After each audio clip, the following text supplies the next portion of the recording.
nakamwanga na masumu mokonzi abengi ngai ye akoti mpe na ndako nanga mokonzi apamboli ngai ye alobi nanga lesali rentre dans ta maison moye koti na ndako nanga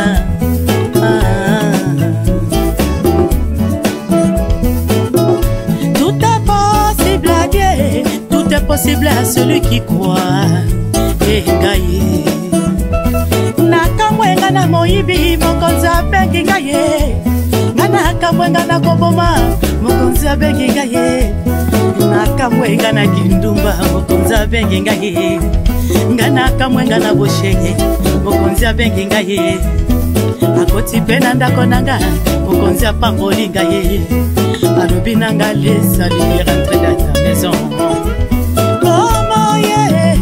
koti na ndako nanga tout est possible à Dieu, tout est possible à celui qui croit ngai.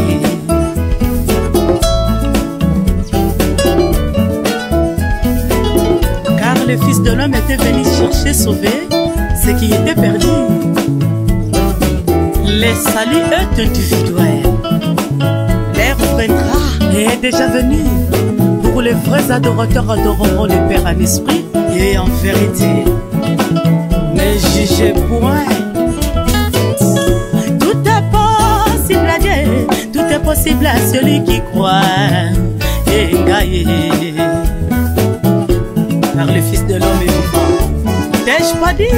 Si tu crois et tu verras la gloire des dieux vivants. Alléluia.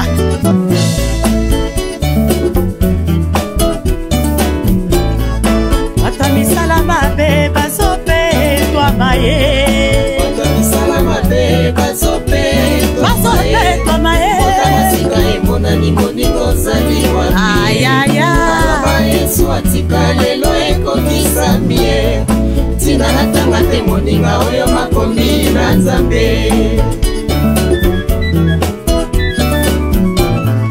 Atami salama be basope toi maye. Mbongwana Yesu atika lelo ekokisa mie. Ekokisa mie. Natanga te moninga oyo makomi na Nzambe. Tala liboso na yo, otala nsima na yo. Ozali wapi ye, ozali wapi ye. Etikali Yesu e, kolo nzela, nzela lobiko e, nzela lobiko e. Oh Yesu e, le roi des rois, le tout puissant,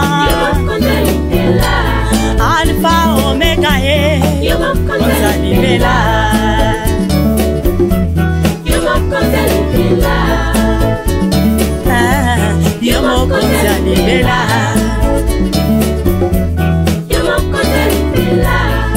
Tala liboso na yo, otala nsima na yo.